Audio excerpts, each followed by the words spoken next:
हाँ, तो आप सभी का इस चैनल में स्वागत है एक बार फिर से। तो हम लोग पहले वॉइस पढ़ चुके हैं ना। तो पहले कहाँ पढ़ चुके थे? सारे टेंस का वॉइस पढ़ चुके हैं ना। हाँ। कहाँ तक? पास्ट कंटिन्यूअस तक। हाँ। यानी कि प्रेजेंट इंडेफिनिट का पढ़ा, प्रेजेंट कंटिन्यूअस का पढ़ा, प्रेजेंट परफेक्ट का पढ़ा, पास्ट इंडेफिनिट का पढ़ा, पास्ट कंटिन्यूअस का भी पढ़ा। ठीक है। मतलब प्रेजेंट परफेक्ट कंटिन्यूअस उसका तो जरूरत नहीं, 8 ही में टेंस का वॉइस बनता है, उसी में सारे वाक्य क्लियर हो जाते हैं।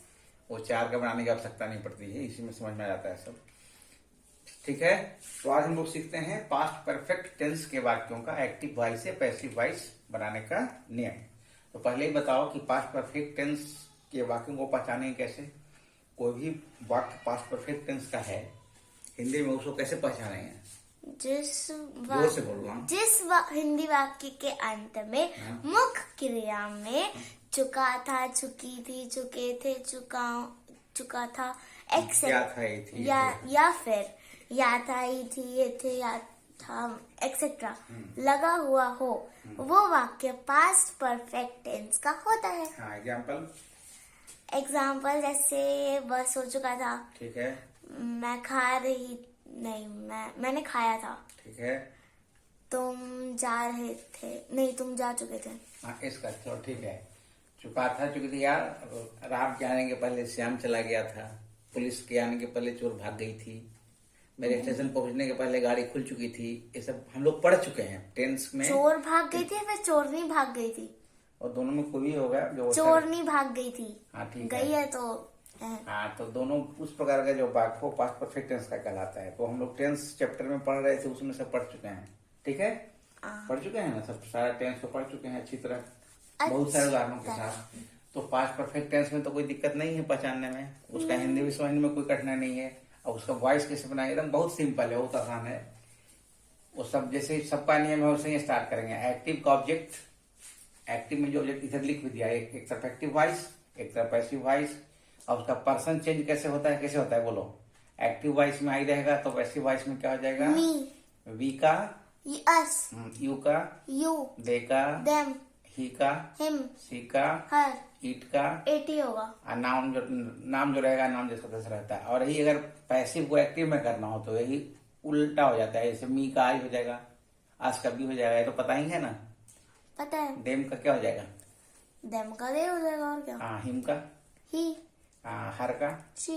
ठीक है, इसका चलो ठीक है। तो यही एक्टिव का ऑब्जेक्ट पहले करेंगे, उसके बाद हेड लगाएंगे, उसके बाद इसमें केवल बिन लगा देना है, BEEN बिन, और plus V3 plus by plus active का सब्जेक्ट, और प्लस कुछ और उस वाक्य में हो तो उसका ट्रांसलेट करेंगे। हाँ, पहला लेते हैं वाक्य I had done the work, मतलब हुआ मैंने यह काम कर लिया था या मैं यह काम कर चुका था।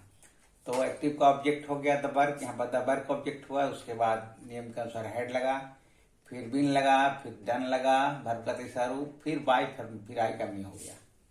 सी हैड रिटेन ए लेटर, तो यहाँ ऑब्जेक्ट लेटर है।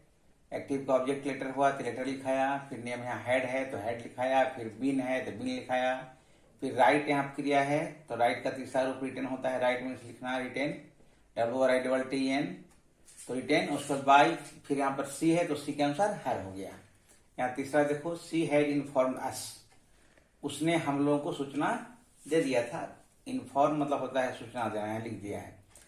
तो यहाँ पर देखो अस है तो अस का यहाँ पर क्या हो जाएगा? बी हो जाएगा, क्योंकि एक्टिव में बी का अस हो जाता है। यहाँ एक्टिव जब बी रहता है तो पैसिव अस हो जाता है। तो एक्टिव में अगर अस है तो पैसिव में बी हो जाएगा, उसका अस का बी हो गया बी, फिर हैड बिन और इन्फॉर्म्ड, फिर बाई, यहाँ पर सी है तो उसका हर हो गया। चलो यहाँ से तुमको बनाना है somebody had stolen my book, किसी ने मेरी किताब चुरा ली थी। ये तो पहले हो जाएगा, यहाँ पर ऑब्जेक्ट हो गया, क्या हो जाएगा? My book, My book had been stolen by somebody. My book had been stolen by someone. STOLEN, stolen। यहाँ पर इतना भी कह सकते हैं, जैसे somebody nobody का प्रयोग होता है ना, anybody सब होता है ना, तो उसमें नहीं भी लिखते हैं तो भी पैसिव में चलता है। केवल इतना भी लिख देंगे my book had been stolen, तो भी सेंटेंस क्लियर होगा कि मेरी किताब चोरी हो गई थी, ऐसा हो गया। लेकिन by somebody लिख देंगे तो थोड़ा ज्यादा क्लियर। समबडी लिखा हुआ है ना, यहाँ जो लिखा हुआ है एक्टिव वही लिखना है, समबडी। एक साथ समबडी का स्पेलिंग एक साथ होता है। यहाँ जगह नहीं था इसलिए अलग अलग लिख दिया है, ठीक है। My book had been stolen by somebody. Ram had completed the work. The work had been completed by Ram. The work है, इसका हिंदी क्या हुआ? The work had been completed, COMPLETED completed by Ram. नाम है, नाम में कोई परिवर्तन नहीं होता, सेम लिखा जाता है। She had taught the student, उसने जो वह बच्चों को पढ़ा चुकी थी। ये हुआ इसका हिंदी हुआ ना, पैसे बनाओ।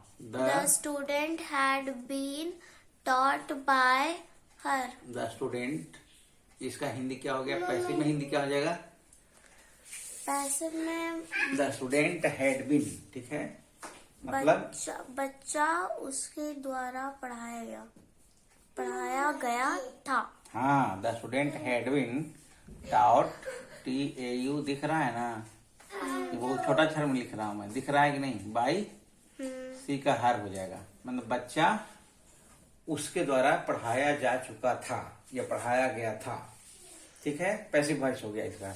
He had sold his horse's, इसका हिंदी क्या हो गया? वह अपने घोड़ों को बेच चुका था। ये पास्ट परफेक्ट टेंस का एक्टिव वॉइस हुआ, तो वह अपने घोड़ों को बेच चुका था, ठीक है। तो ये पैसिव हो जाएगा, क्या हो जाएगा? His horses had been horse's, हाँ, हैड बीन नियम के अनुसार, हाँ, sold by him. Sold by, यहाँ पर ही का हो जाएगा हिम, HIM, ठीक है। चलो, अब the doctor had examined them. यहाँ पे एग्जामिन का मतलब होता है जांचना। डॉक्टर जब चेक करते हैं ना बॉडी को क्या प्रॉब्लम है शरीर में, तो उसको बोलते हैं एग्जामिन करना, EXAMINE। तो उसका V3 होता है examined. The doctor had examined them, मतलब डॉक्टर ने उन लोगों की जांच की थी। देखो, डॉक्टर ने जांच की और जांच की थी, दोनों में अंतर हो जाएगा ना। की रहेगा तो पास्ट डिफरेंट हो जाएगा, की थी जहां हो गया तो पास्ट परफेक्ट हो जाएगा, ये ध्यान रखना। डॉक्टर हैड एग्जामिन्ड देम, तो इसका पैसे बनेगा, क्या हो जाएगा? देम का दे हो गया। They had been examined. EXAMINE, इतना क्रिया है। EXAMINE, एग्जामिन मतलब जांचना परखना, इतनी क्रिया है, उसमें D लगा दिए तो उसका V3 हो गया।